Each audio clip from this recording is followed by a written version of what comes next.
বন্ধুরা, আমি তন্ময় বিশ্বাস। আমার নাম অনেকেই শুনেছেন। আমার ব্যবসার বয়স রানিং 10 বছর। এটা আমার 1250 শেড, 8 দিন বয়স। পাখি ভালোই আছে।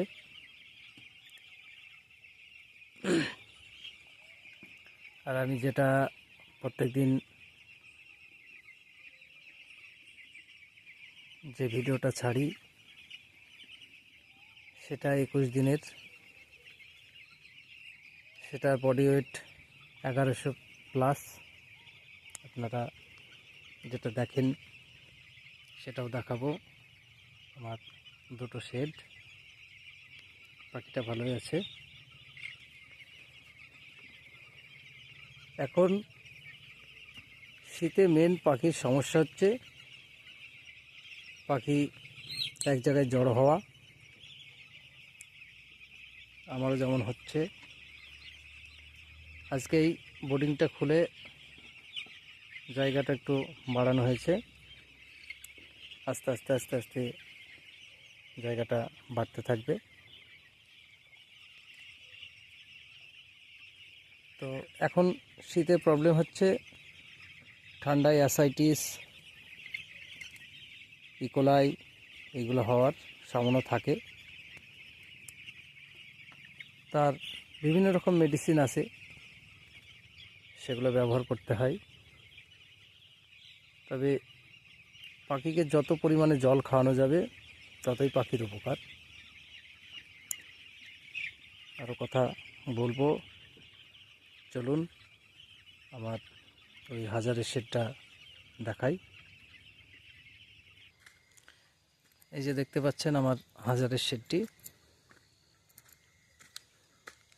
বাইরে হাফ পর্দা করা আছে।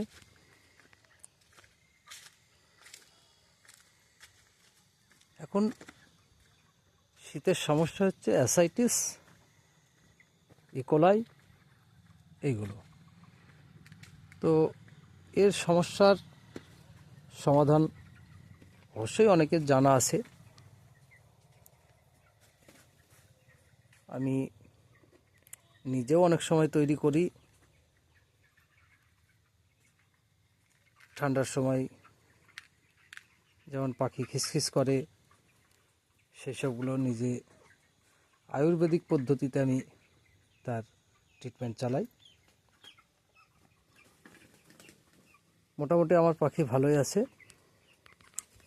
অ্যাসাইটিস, ইকোলাই কোনোটাই নাই।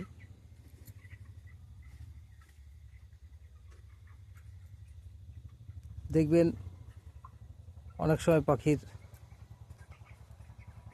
পিছনের সাইডটা লাল হয়ে যায়।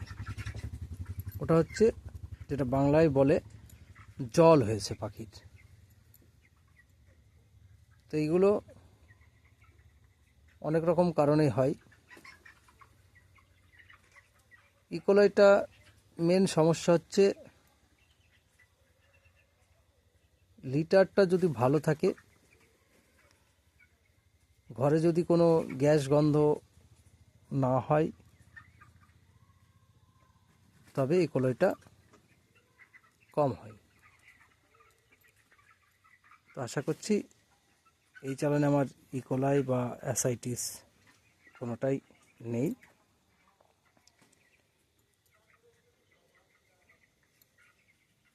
ইকোলাইয়ের ওষুধ চালিয়েছি আমি। এখন মুরগি ভালোই আছে। তবে আমি আপনাদের মাধ্যমে